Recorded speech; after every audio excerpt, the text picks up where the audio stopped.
Hello everyone and welcome to my yet another exciting video on theories of motivation today. Before I go deep down into it, let me give you a recapitulation as to what we have done in the previous lecture just to maintain the continuity. Definitely we have been talking about a lot of theories of motivation like Maslow's needs hierarchy theories, Herzberg's two-factor theory, McGregor's theory of X and Y, so on and so forth. So I'm sure by this time you know what is the meaning of motivation and you also know that which are the different kind of theories. But today I also want to give you some view on other two kind of theories which are quite prevalent in our HR area along with the OB area also. And these theories again they are propounded by different psychologists emphasizing on different concepts of motivation. So we already know that what is the meaning of motivation. Motivation is nothing but is just kind of energizing oneself to perform better or to give better output efficiency. So the theory that I'm going to discuss today is known as the Vroom's Victor Vroom's expectancy theory. The theory that I'm going to discuss with you today is Victor Vroom's expectancy theory. He was a Canadian psychologist who formulated and developed this theory in the year 1964 at the Yale School of Management. And as this theory talks about or the word which you can see on the screen, it's all talking about the expectancy. So there is like some kind of expectation that people have, and once these expectations they get fulfilled, naturally people they get motivated. So what happens in this theory is that Victor Vroom actually identified that people are motivated to do work based on their perception of the output that they will get from doing that work. So naturally this theory is again related with motivation, and it's like that a person gets motivated in life by three things. I'll just talk about that. And they are motivated when they value the reward. Now reward is what? It is again the output of hard work that one actually does, output of the hard work associated with an action. Trust that they'll receive the reward if they do good work, and believe that they have the ability to achieve the objectives by working hard. So Victor Vroom actually emphasized on few things, and he emphasized basically on perception and he emphasized on reward. So if people they perceive that in case if they put in hard work, so naturally they will be rewarded in some way or the other. And since we've already talked about a lot of things related with incentives and rewards, so you know that how the rewards are given, what are the different kind of rewards which are given, or how one can get motivated. So Victor Vroom believed that if people have perceived the idea of reward, that in case if they are going to put in effort, they are going to get the fruits of their hard work in the form of rewards, and that is what it keeps them going. So this theory is basically based on three core components, and these components are very important, and these are related with the expectancy, instrumentality and balance. So expectancy is again what people believe or what people actually perceive, because here the word perceive is very important, because since we are talking about the Victor Vroom's theory, so here the word perceive or perception is very important, that people perceive that okay, if they are going to put in their efforts at different levels, so naturally as per their outcome or on the basis of the results that they have given, they will be rewarded in some way or the other.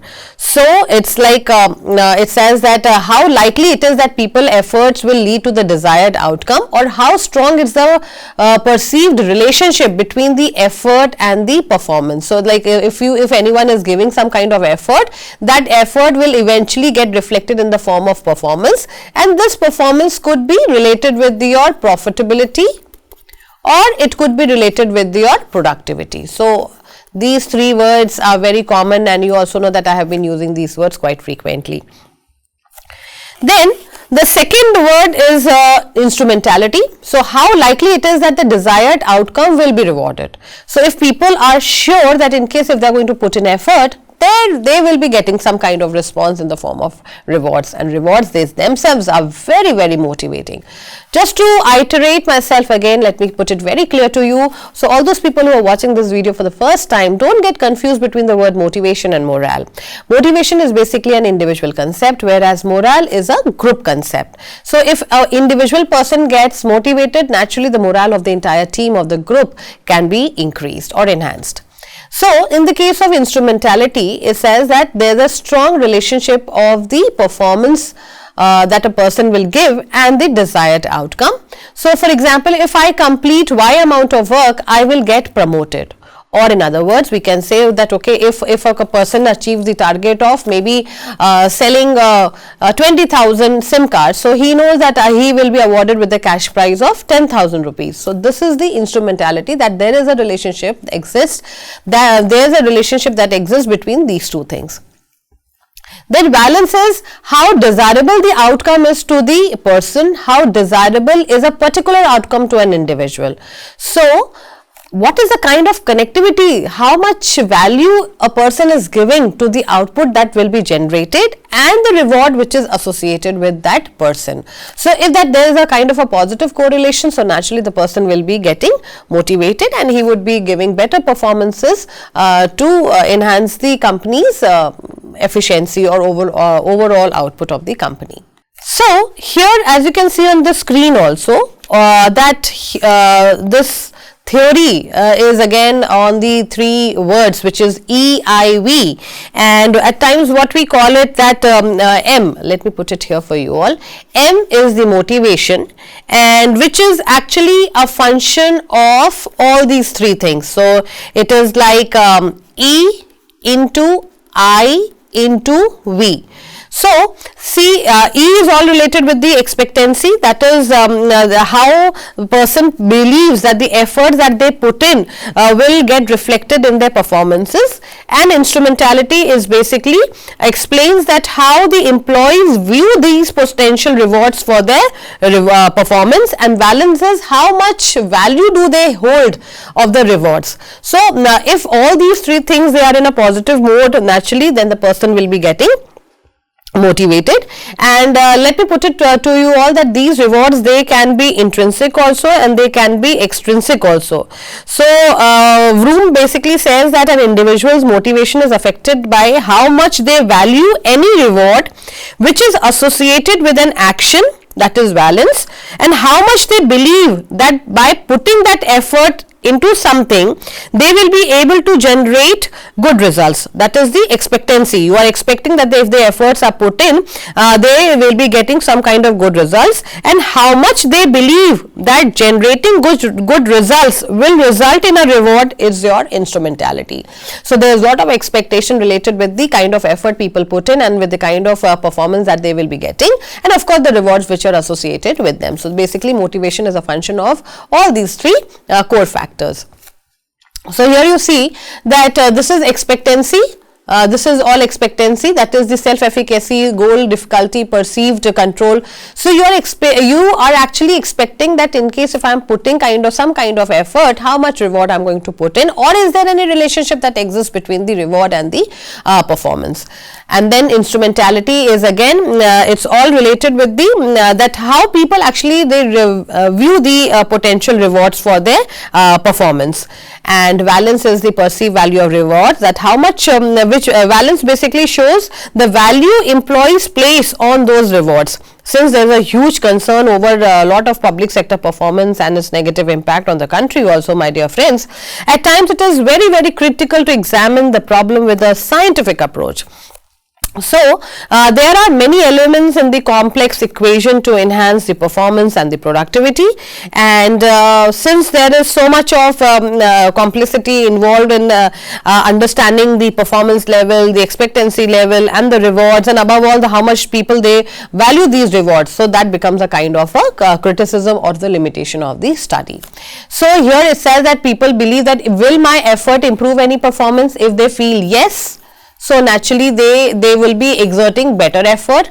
Will this performance lead to any reward? If this is also yes, then they will try to improvise this performance or make it a best one. And if rewards satisfy my individual goals, that means do you value the rewards that you are getting? If this is also yes, then actually the third component of this theory gets satisfied, and then people feel that all these three things, if they put together, naturally people will be getting motivated. And as I told you that again, this expectancy theory suggests that employees will be only motivated to work harder if they believe that their efforts will result in some kind of good performance, and that performance will lead to a reward, and that reward will satisfy a need worth their effort. So the rewards that one is actually getting, it should be able to satiate the inner self of the person. Okay, that the reward I have received, I am quite happy and complacent, and thus I get motivated.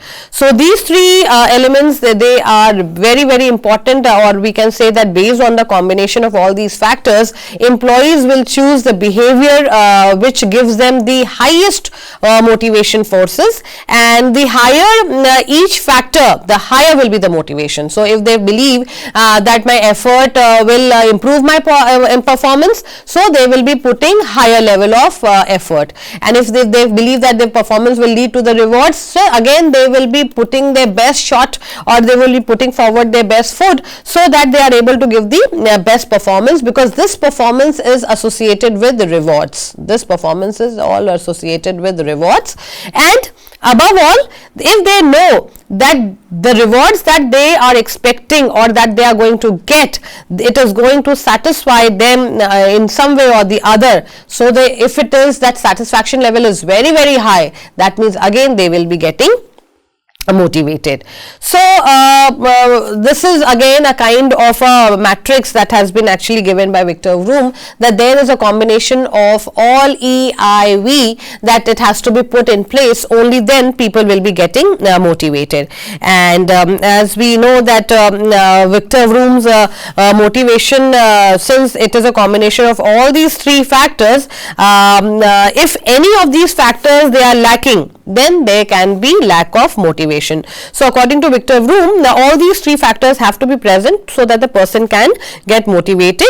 And if as an individual at any point of time people feel very uncomfortable or unmotivated in their work, then it is worth stepping back and considering these factors, because then again the person has to feel that okay, there has to be some kind of relationship that should exist amongst all these three factors. So naturally Victor Vroom model makes it very clear that leaders or the organization, they need to provide some kind of rewards to people. They have to set some kind of objectives which are achievable by people, and above all they have to actually promise the rewards, that they will be rewarded in some way or the other if they are able to live up to the expectations of the company. So this theory has actually been criticized also. So it's like I said that it's vital to remember that motivation is highly complex and nuanced, with multiple factors weighing against one another in many different environments. Naturally, we have been talking about this valence, instrumentality or effort. So they may be different for different set of people in different companies.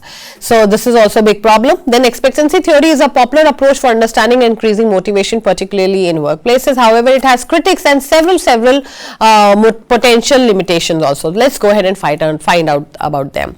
So although we have been talking about VIE, but there's a problem. How do we actually measure the effort, or how do we actually measure the perception, or how do we actually measure that how much person will be satisfied with the rewards that a person is getting, whether those rewards are able to make him happy or not? Because as an individual, everybody gets motivated in a different way, and it's not necessary that the company will give you all sort of rewards. They may be intrinsic and they may be extrinsic, depending upon their requirement and depending on the basis of the need of the company.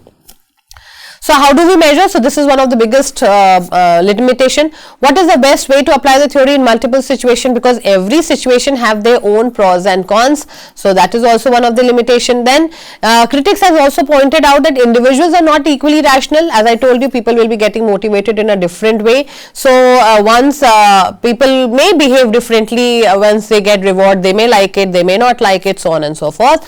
And when behaving rationally, we also differ in how we process the information.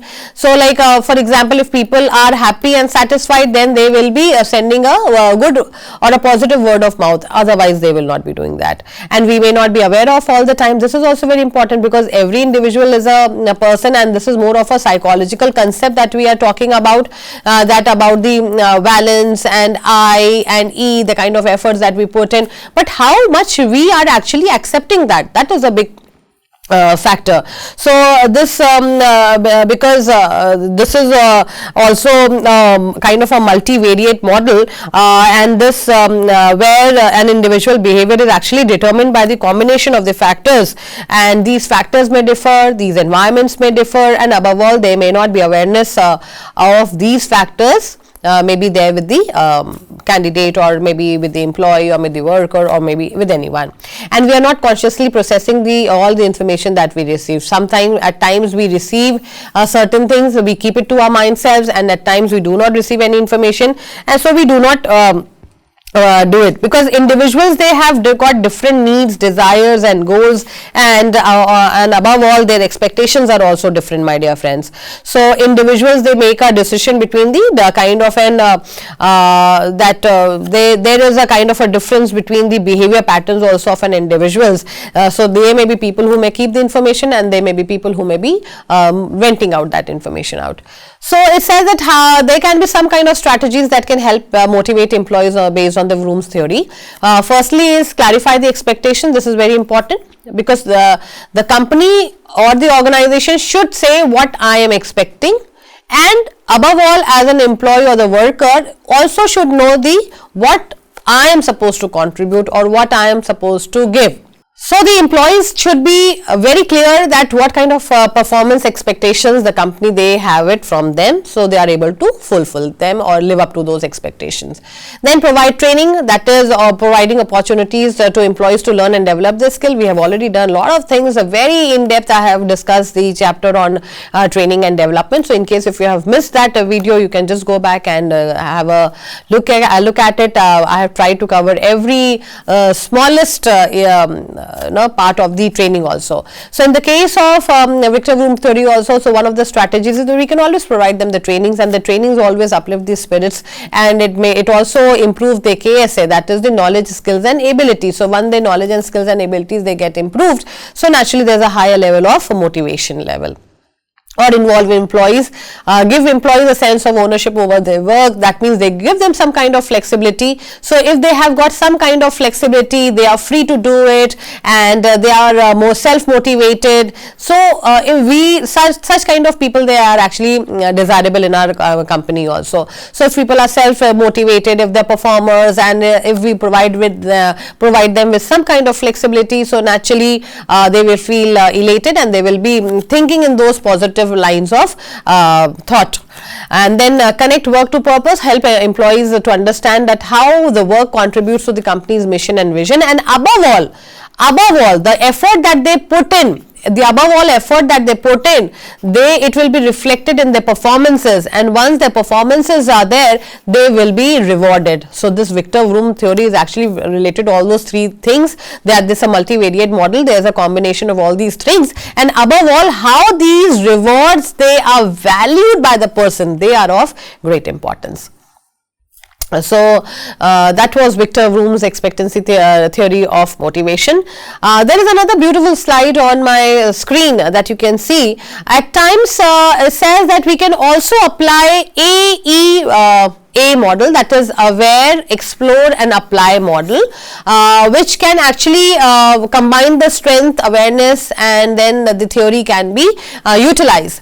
Now what is more important in life is, my dear friends, that we have to leverage the skills of all the employees or workers who are working in our company. Everybody comes with a different experience and the ability set. So naturally we are trying to leverage, we are going to harness their skills that they have, we are trying to give them an upliftment, we are trying to do some kind of reskilling, upskilling, so that my people can become better. So here this model actually talks about that there has to be an awareness of the strength of the people, so that people can understand, okay, that I have got certain kind of skills. In case if I utilize those skills, it will get reflected in the performance, and if the performance is up to the mark or the expectation of the company, so naturally the person will be getting rewarded, and then the person will feel happy. So there has to be a kind of awareness of the strengths that people they have.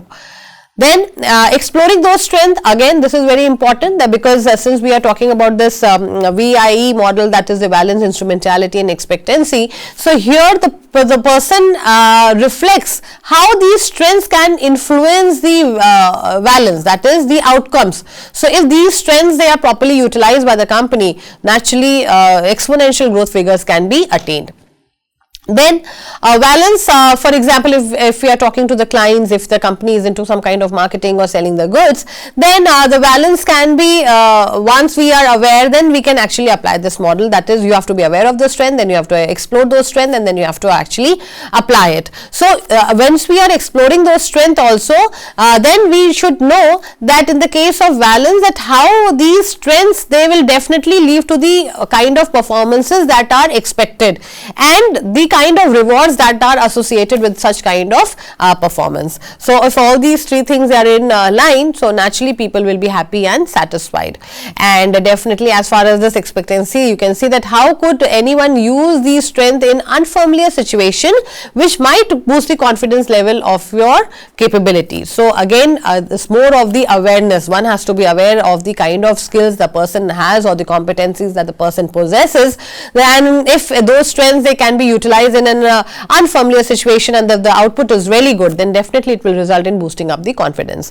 And lastly, we have to actually apply the strength in doing whatever best we can for the company. So that was Victor Vroom's expectancy model of motivation. So that model is, again, as I keep telling you, it's a multivariate model. It's a combination of all those three things. So if you are also looking at the Victor Vroom's model, one has to get motivated. So how you do get motivated? Understand your strength, and you see that how those strengths can be utilized for the better performances, and how these performances they are linked with the rewards, and how these rewards are valued to you as an individual. So that was all about the Victor Vroom's expectancy model. Now, the next theory that I am going to talk about is it's all related with the Porter and Lawler's expectancy theory, and this theory is basically kind of an improvement over the Victor Vroom's expectancy theory.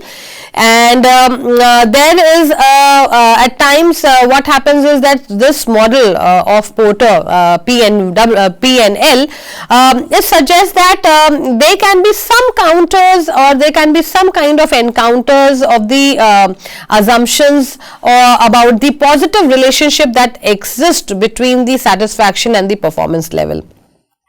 So here P and L they proposed a multivariate model to explain the complex relationship that exists between the satisfaction and the performance. So in the previous Victor Vroom, what was more important was the performance or the kind of rewards that are associated, and among all those, how much those rewards actually value. So here again they try to understand the complex relationship between the satisfaction and the performance. And the full name of P and L is basically Lyman, Porter and Edward Lawler, who came up with this comprehensive theory of motivation, combining the various aspects that we have so far been discussing related with the Vroom expectancy model. Now, P and L model is a more complete model of motivation. This model has been actually applied by a lot of managers, and they have experienced lot of positive outcome also. As I told you that here since it's a multivariate model which explains the relationship between the job attitudes and the job performance that is being given by the people, or the satisfaction and the performance of the individual. Now, what is the main point in P and L model is that effort or motivation does not lead directly to the performance. So it's like it says that it's not the direct relationship does not actually exist between the effort and the performance. It is intact, it is related with it, mediated by the abilities and the traits of the role perception that we have. So as I in the Victor Vroom also, I told you the most important word is the perception. So here also the abilities, the traits and these perceptions, they play as a mediating factors, and ultimately the performance which we give is not directly related with the kind of effort, but some way or the other it is intact. So here it says that the performance actually will lead to the positive outcome. So this theory actually says that the rewards will cause satisfaction to the people, and at that sometimes performance produces rewards. They hypothesize that the relationship between satisfaction and performance is linked by another variable, that is rewards.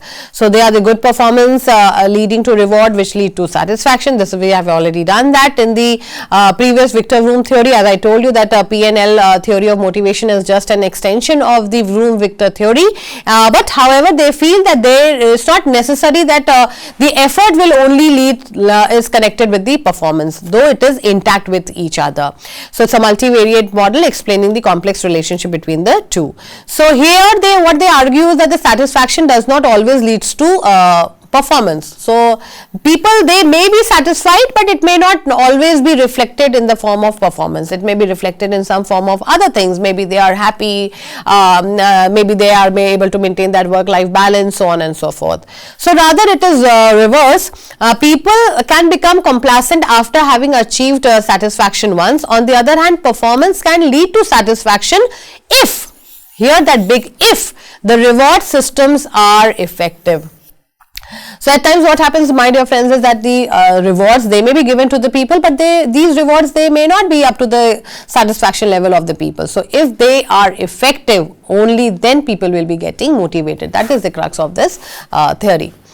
Then here also this theory proposed two types of rewards. We have already done a lot of things related with rewards. So here intrinsic rewards, anything which is internal, extrinsic, definitely given by the organization. It is in terms of status, job security and maybe promotion, so on and so forth.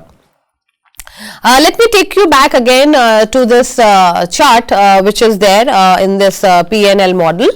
Here you see that there are basically three components. So there is like perceived value of the rewards. Rewards, they play a very important role, and these rewards, they can be intrinsic or they can be extrinsic.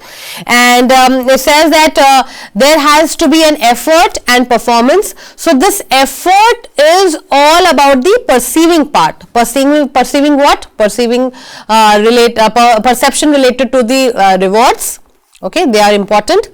Then probability that it will result in the performance, whether the reward that we are expecting, whether it is related with the performance or no. And thirdly, the kind of effort that we are putting it, whether they will be a kind of a reward which is going to make them satisfied or satiate their level, or they would be complacent or no. So having these three perception levels, people will be giving their efforts, and these effort. So basically what is the meaning of effort? Effort is nothing but is just the amount of energy that an employee exerts on a given task, right? So how much effort an employee will put it in a task is determined by two factors. It is again based on the value of rewards. This again, look at like this. So how much effort will be put in? It will be on the basis of the rewards that people are going to get, and the perception of effort reward probability. So if there is a probability that the effort that the person is going to put in, it is going to reflect in the performance or no. If yes, then what kind of rewards people will be getting? If they are getting those rewards, to what level they will be satisfying. Then once you have put in the effort, then there comes the performance. So now one's effort leads to his or performance, so both may be equal and may not be equal. So however, my dear friends, the amount of perception is actually determined by the amount of labor and the ability or the role perception of the employee. So how much effort you are putting, that will get reflected in your performance. So supposing if an employee possesses less ability, or supposing if the person makes the wrong role perception, then his or her performance may be low in spite of putting in great efforts. So if the perception is less, then it may get reflected in the performance also. That means the performance will also be less, and then the satisfaction level will be definitely be less. And then this performance, so in effort and performance, it is all the ability of the person, that is the kind of effort that the person is going to put or exert. And here is the role perception, that the demands of the job, whether the person will be able to live up to the demands or no. So all these things, there is a combination of all these things. So effort, once anybody who exerts the effort, it would get reflected in the form of performance. And of course these performances, they are related with the satisfaction. How one is going to get satisfied? It is only with the help of the rewards that one actually achieves. And if the amount of actual rewards, they exceed, supposing if the amount of rewards, it exceeds the expectation, so naturally there will be a high level of motivation, and the vice versa. Or if we can say, if the actual rewards, they fall short of the perceived ones, then the person will be dissatisfied. So this satisfaction level is also dependent upon the kind of rewards. So if the rewards are more than your expectation, that means you are happy and satisfied, and the vice versa. There are, this we've already discussed, that the satisfaction will be determined by the difference between the actual rewards and the perceived rewards. So if the actual rewards, they are greater than the perceived ones, so naturally people will be happy and satisfied. Otherwise, if the actual rewards are less than the perceived rewards, then the people may be dissatisfied. There can be some assumptions also of this theory. For example, there's a paradigm, this paradigm actually suggests that the internal and external forces shape an individual behavior. So individual behavior is not only determined by the perception that the person has, but there can be some other factors also.